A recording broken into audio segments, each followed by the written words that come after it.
Hello everyone, welcome to my lecture notes channel.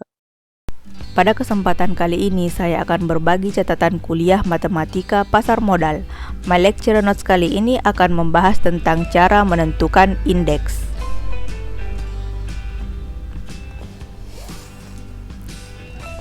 Indeks di pasar modal terbagi atas dua, yakni indeks harga saham dan indeks obligasi pemerintah.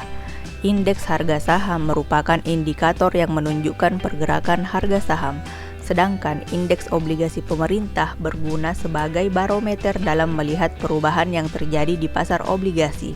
Selanjutnya, indeks obligasi pemerintah juga sebagai alat analisa teknikal untuk pasar obligasi pemerintah.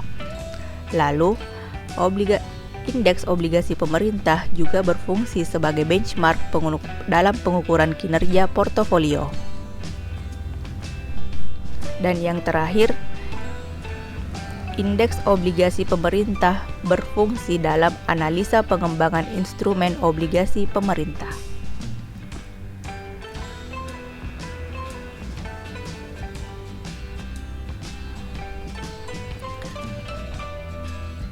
Ada dua metode dalam penentuan indeks. Yang pertama adalah indeks rata-rata terbobot harga saham dan yang kedua adalah indeks rata-rata terbobot nilai pasar dari saham.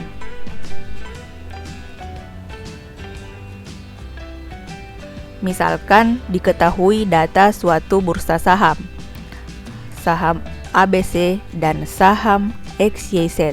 Harga awal saham ABC adalah $25, sedangkan harga awal saham XYZ adalah $100.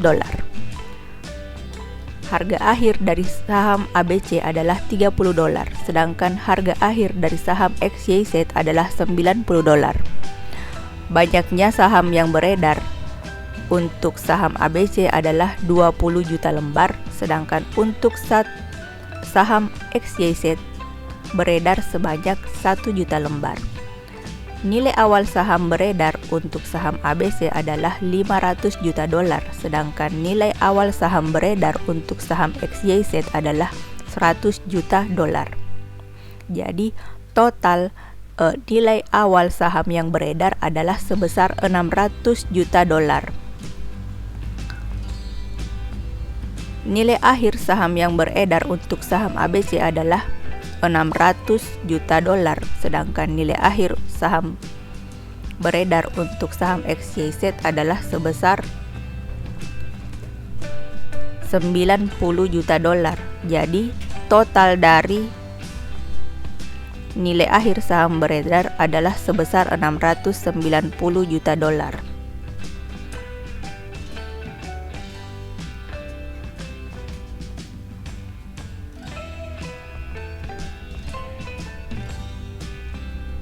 Ini merupakan ilustrasi dari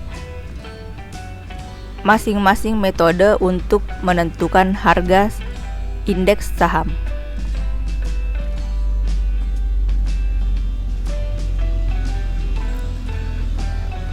Ilustrasi pertama merupakan indeks rata-rata terbobot harga saham. Berdasarkan harga masing-masing saham, nilai awal indeksnya adalah 25 ditambah 100 dibagi 2, atau nilai awal saham ABC ditambah nilai awal saham XYZ dibagi 2 akan menghasilkan nilai sebesar 62,5. Kemudian untuk nilai akhir indeks kita menggunakan data nilai akhir tadi, 30 ditambah 90 dibagi 2 sama dengan 60, sehingga penurunannya sebesar 62,5 dikurang 60 sama dengan 2,5. Untuk persentasenya 2,5 dibagi dengan 62,5 sama dengan 0,04 dikali dengan 100% sama dengan 4%. Jadi